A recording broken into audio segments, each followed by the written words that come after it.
Welcome back to our study on the book of Romans. This is the Sonship Review Part 8, and this is session 78.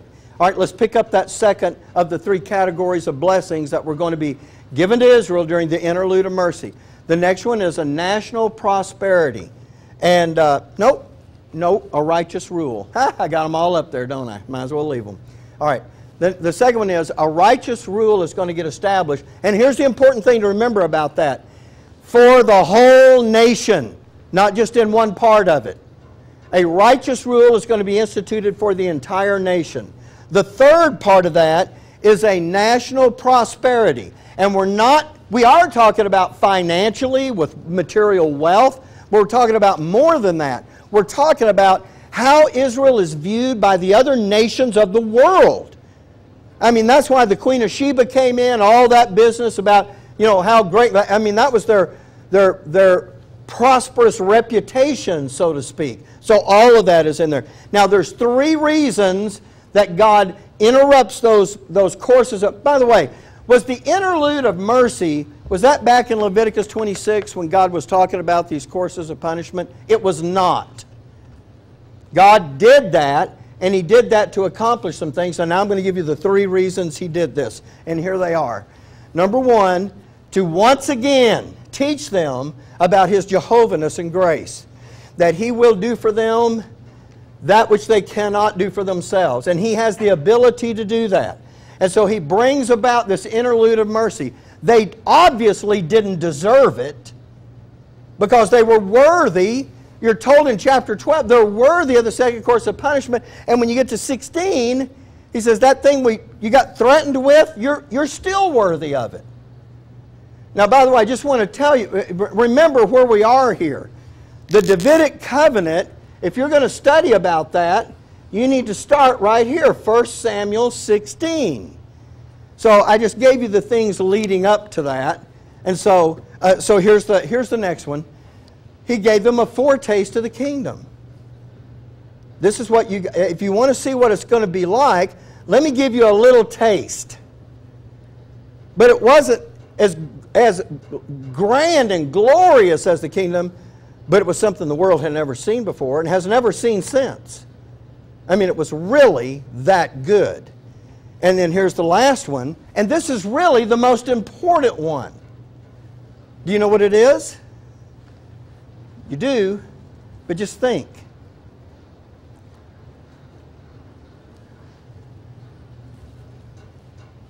To establish the Davidic covenant with them.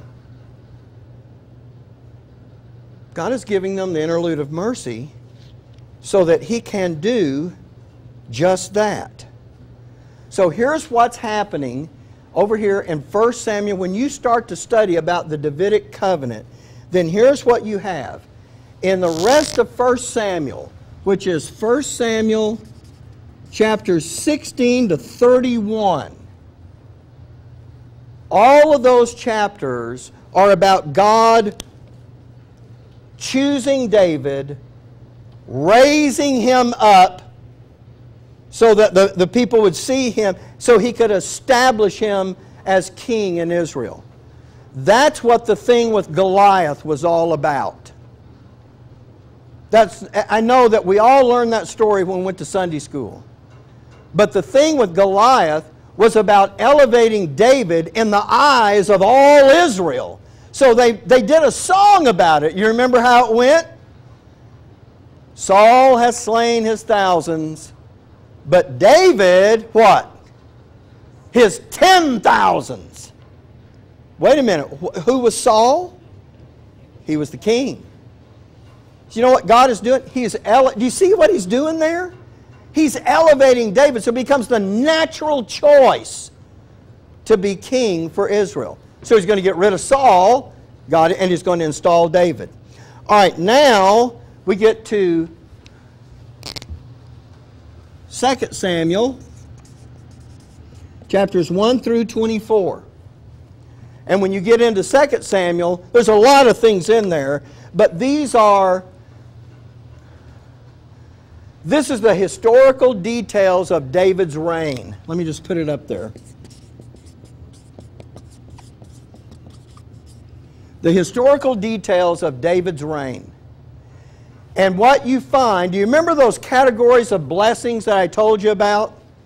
We put them up on the PowerPoint. Remember, you're going to get rid of your enemies. You know, you're going to have all that trouble that you had before. Remember, we talked about all that. All three of those categories of blessings are recorded getting started in 2 Samuel. So that's what, so God chooses David, elevates him to be king, and then you have the record of in David's reign, all three of those get started. Now they go beyond David under the reign of Solomon. But during the time of David, God is getting all of that established. But in the middle of that, in 2 Samuel chapter 7, that's when you get introduced to the Davidic covenant. And the reason this is complicated is because in chapter 7, he doesn't say, here are the 5 parts to the covenant, the mandates of the covenant. In chapter 7, all he does is establish the covenant with David. And then you know what he does with David? He makes him a prophet. And we don't normally think of David as a prophet, but he was. And then you know what he does with David as a prophet? He reveals all of the things that are in the covenant through other things that David writes. Does anybody remember what David writes? It's a little book called the Psalms. It's one of the things. And you remember how I've told you before that the Psalms are broken into 5, it's actually made up of 5 different books. Right? So you have Psalm 1 to 41, and those are the Psalms that have the doctrine about Him functioning as the Redeemer. And then you have Psalm 42 to 72, and that is Him functioning as the Deliverer. And that's as far as we need to go, because what is Paul saying? For as it is written, there shall come out of Zion the Deliverer. And if you want to find out what all is involved in Him being the Deliverer, you just need to read Psalm 42 to 72. Because it is packed with, because when does the deliverance start? Not until they get back, I mean the last part of the program is underway. So it starts, where did I do that? Didn't I write that on the board? Oh, here. So it starts back here at the beginning of the week, and it just continues to go all the way through. So is there a lot going on as far as the deliverance goes? Yeah. So what do you got here? Well, you got 30 Psalms that are packed with information telling you what's involved in the deliverance. And so that's what's going on there. And so what is going on then in 2 Samuel chapter 7? Well, I've already told you he makes David a prophet, but here's what he does about the covenant. He says, here's how I'm going to do the covenant. Here's how I'm going to do it. Here's how your Messiah is going to accomplish this. God is saying this to David, I am going to enflesh myself into the line of your seed,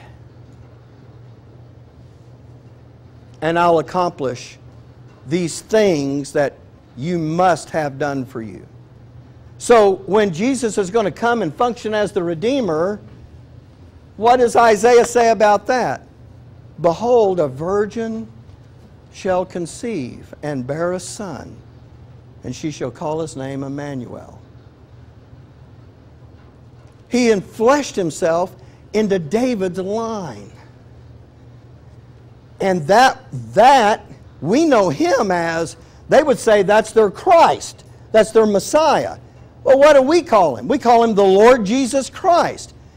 And he is going to be the one that is also going to deliver Israel. Okay, now, I think you're with me, right? So far? What I got left here? Okay. So, now, let's carry this back to Romans 11. And so all Israel shall be saved, as it is written in in Isaiah 59. There shall come out of Zion the deliverer, and shall turn away ungodliness from Jacob. Now I'm going to talk about that, but first I want to show you how Isaiah said it. I put them together. And the Redeemer shall come to Zion, unto them that turn from transgression in Jacob, saith the Lord. Somebody point out the differences between those two passages, because there are differences. Yeah, the action is different. And that's why one says Redeemer and the other one says Deliverer. Does everybody see that? See, in Isaiah, and the Redeemer shall come to Zion. But what does Romans say?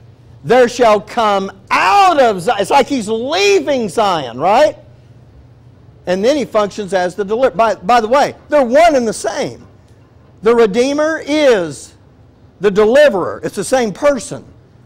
All right? So, is there anything else different? Yeah, Zion is spelled different. Okay, Zion is spelt different. That's just a Greek rendering for the Hebrew Old Testament. That's fine. All right? Look in the part that's not highlighted.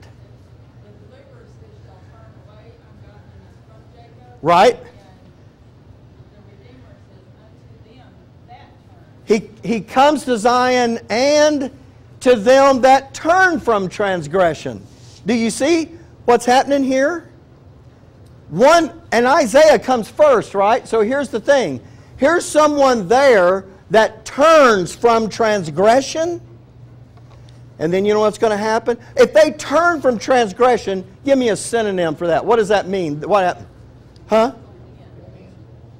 I can't hear you. Repent. Oh, repent. Okay. I can only hear that fan. I just hear, okay, that's all I hear.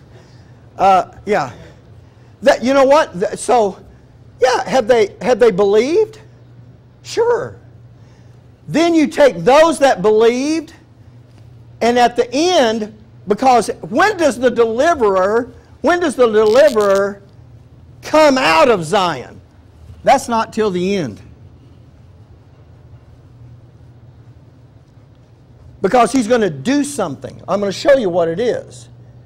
But he comes out of Zion. You have to go there first before you can come out, right? But look, he'll come out of Zion. There shall come out of Zion the deliverer, and turn away ungodliness from Jacob. Now, we didn't have the next verse up here, but the next verse tells us how he's going to do that. But it's from those who have already turned from transgression. Do you see? So you know who that is? That'd be the members of the little flock. Okay. And by the way, let's just go back to how we started this thing out last session. Isn't this going to be part of their complete salvation package? This is going to happen to all of them. Okay. All of the members of the little flock. Okay. So, now, having said that, let's go back this I want to take you over to Psalm 50. Because in reference to what is being talked about here, there's a song. By the way, you say, how do you know they're going to sing this? It's in the Psalms. You know what Psalms are? They're songs.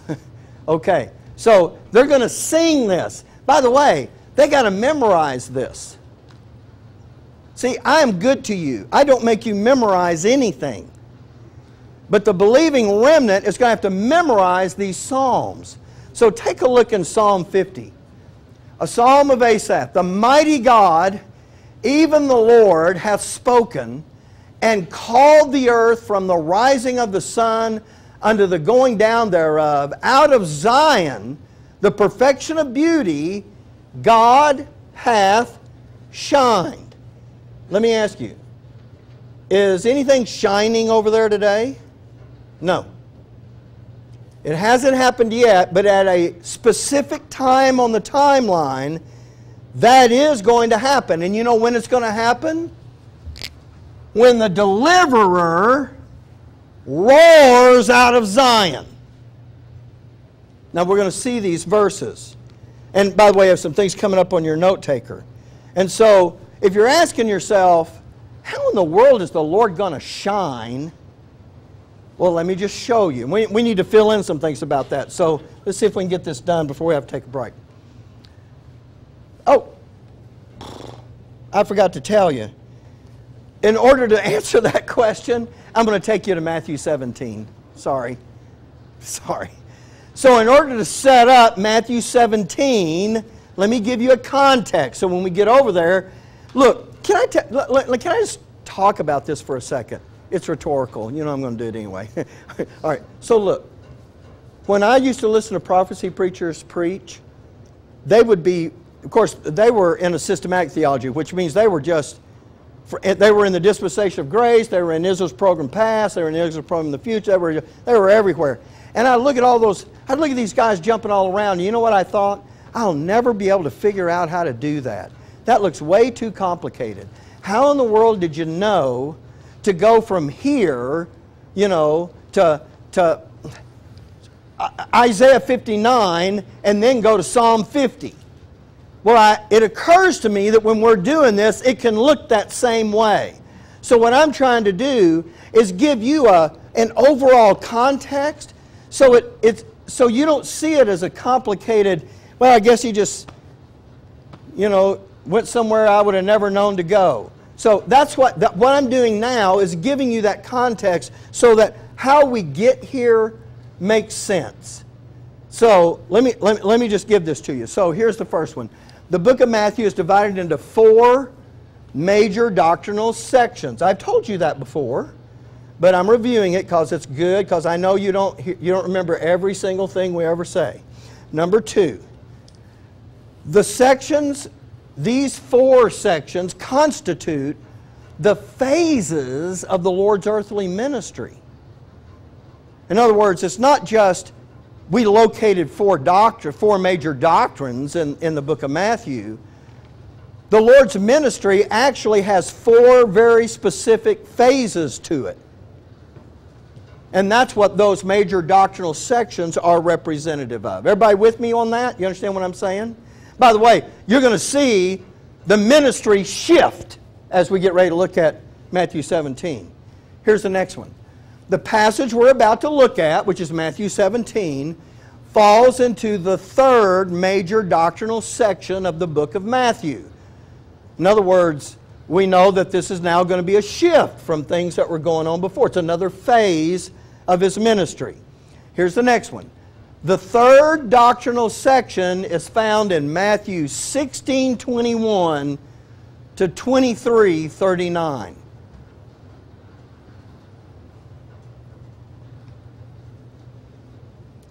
And now I'm going to tell you what that section is about, what He's doing. And here it is. The doctrinal issue of the overall section is the Lord preparing the remnant for His coming rejection. Just to ask this and see if anybody just thinks about it off the top of their head, does anybody remember how this section starts off? I mean, even though you may, if you're like me, you don't go, oh, I know exactly what's in 16:21.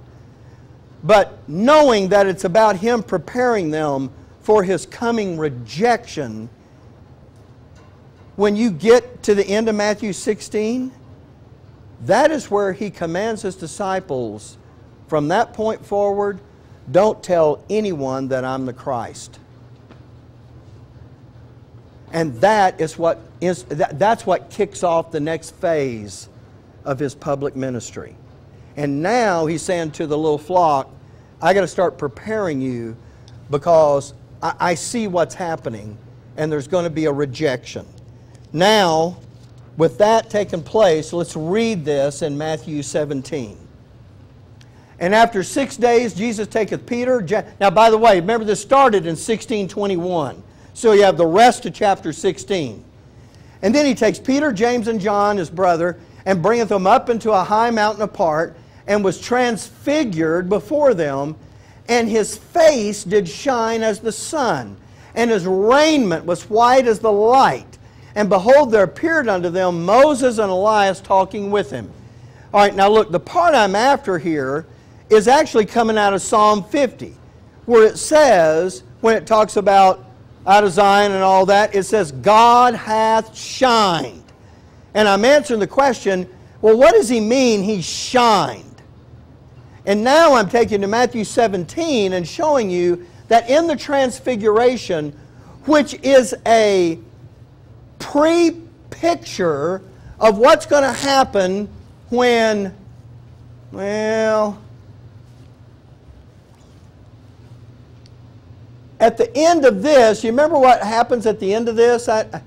When they did this chart, there was something they left off, and I think the way the computer saw the colors, it just turned it black. But that is when the Lord returns at His second advent, at the great and terrible day of the Lord. Remember I said at the end, the Lord is going to roar out of Zion. Well, Paul said, you know, out of Zion shall go forth the deliverer. All right, well, as the deliverer, that's what He's going to do. And what He's doing is showing them that when I come back, this is how it's going to be. And that is going to result in, it's not just going to result in the destruction of His enemies, it's going to result in what? The establishment of the kingdom. All right, so when he says, and He was transfigured before by the way, there's a whole lot we're not going to, I don't want to get off in Matthew and start talking about all of this, but there's a reason He only has Peter, James, and John at this. You ever wonder why He didn't take all 12 and show them this? And not only that, but when He says, there's a reason Moses and Elijah are there. Okay, but where I'm going with this is to say the Transfiguration is a pre-picture of the Lord coming back to put down His enemies and establish His kingdom. And why in the world? And here's what I need you to do. I need you to think about what I just told you about what the third section of Matthew is about, and then say to yourself, why would He do that? What is that for? Let me ask you a question. Did Peter, James, and John live to see the second advent? Nope. Because what they didn't know is that thing got interrupted. And we've been having a dispensation of Gentile grace for 2,000 years. So why was He showing them that? I'm going to teach you something I've never taught you before. I would love to just really go into all the details of this. But in order to get the context of what's happening here, so what is the third section about? What? Okay, He's preparing them for His coming rejection. So why do that?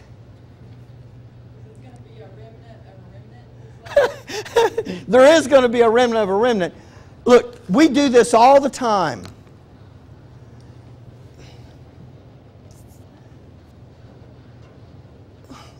No, let me say it a different way. They are about to have their hopes dashed. The nation is going to reject Him, not receive Him. And so what He does right here as He enters this next phase of ministry is He gives them a big... By the way, if you were standing on the Mount of Transfiguration with Peter, James, and John, and the Lord, suddenly He's talking to Moses and Elijah, and His face shone like the sun, do you think you'd remember it? And His clothing was white as the light. What did they probably do when that all turned on? Yeah, they probably just, wow. Peter, now they're jacked up. They're excited.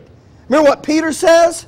It's not in the, I mean, I didn't put it up there, but the next verse, Peter says, Lord, it's good for us to be here. Well, thank you, Sherlock. It's good for us to be here. Let us build 3 tabernacles. One for you, one for Moses, and one for Elijah. And then a voice comes from heaven that says, "This is my beloved Son, hear ye him." Which is a very nice way of saying, shut up and listen. Stop talking. Now, but they're excited because they realize what this is. The Lord is saying to them, you want to know how all this is going to get solved? When I come back like this. Boom! If you had seen that, do you think you would have ever told anybody about that? If somebody says, what's the best thing you've ever seen? Well, let's see. If you had seen that, you would say, I saw something. You may not believe it, but I will never forget it. Why is he doing this? Because he knows that what is about to happen is going to be the biggest bubble buster they have had. Talk about raining on their parade. And so at the outset of this new phase of ministry, he's reminding them, when you see all of these setbacks, it's not over. It's not going to end up that way. That is what this is about. By the way, I made some notes to myself to be sure and talk to you about this here. But in Matthew 17, the first 13 verses, Matthew 17, 1 through 13, it's about the transfiguration. That's what that's about. But when you get to the rest of the chapter, verses 14 to 21,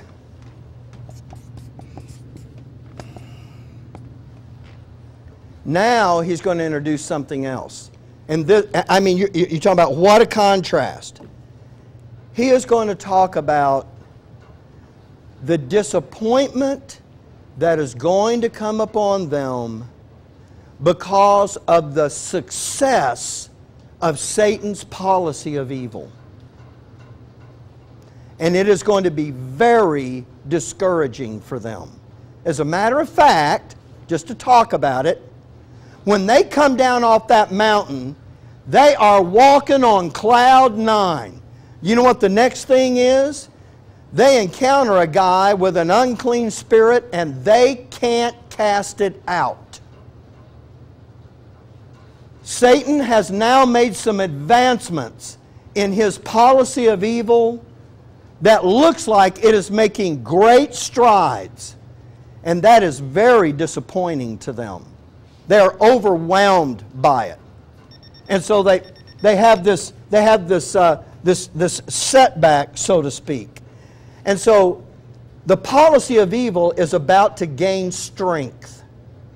And the nation is going to reject Jesus as the Christ. And then he is going to, let me just tell you this and we'll stop for the break.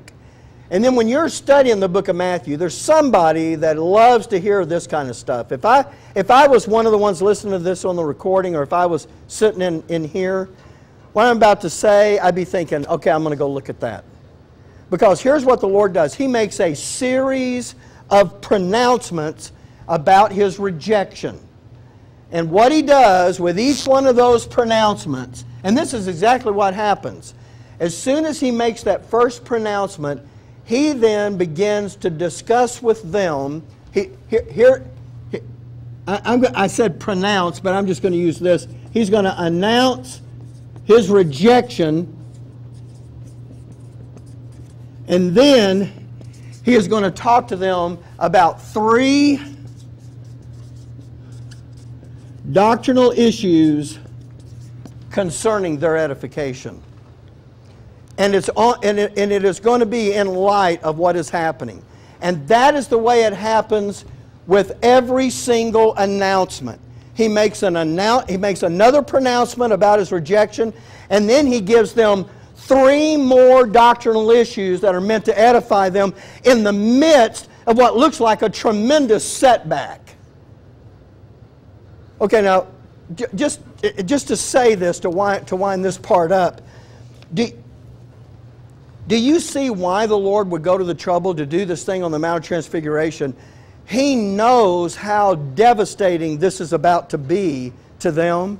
And so He does this huge thing on the Mount of Transfiguration to remind them what you're about to see and what you're about to experience. Don't think that's the end game. This is the way it's all going to get resolved. And then He shows it to them. And that is meant to persuade them. That's meant to convince them. And then they got a long haul as Jesus gets rejected. And just to say it this way, when Peter's at the campfire denying that he knew the Lord, that is a long ways from what he was feeling on the Mount of Transfiguration. Don't think those things didn't have an effect. Even though the Lord told them and prepared them for it and was giving them, with every pronouncement of His rejection, He was giving them the doctrine that was meant to edify them in the midst of a very difficult situation. Does that ring a bell of remembrance with anybody sitting in this room that's a member of the body of Christ, when you're in the middle of a terrible circumstance that you're supposed to be remembering some doctrine that your apostle wrote to you that's supposed to edify you and get you through it? Yes, that's exactly what's happening to them. But you know what else is happening to them? It is draining them. It is wearing them down until Peter is going to go, I never knew Him. Before you throw Peter under the bus, wait till you've gone through a few rounds of the sufferings of Christ and see how you do. Now, I know the doctrine can do it. The only question is, do you want to utilize the doctrine and go through it, or do you just want to throw in the towel and not go through it at all? That'll be the deal. Well, these guys are, they're in it. They're in it. But boy, by the time it gets to the crucifixion, oh. Now, I have something else I'm going to show you today that's very interesting, but we'll have to do it after the break. So we'll stop here, we'll take a break, and then we'll come back and pick it up.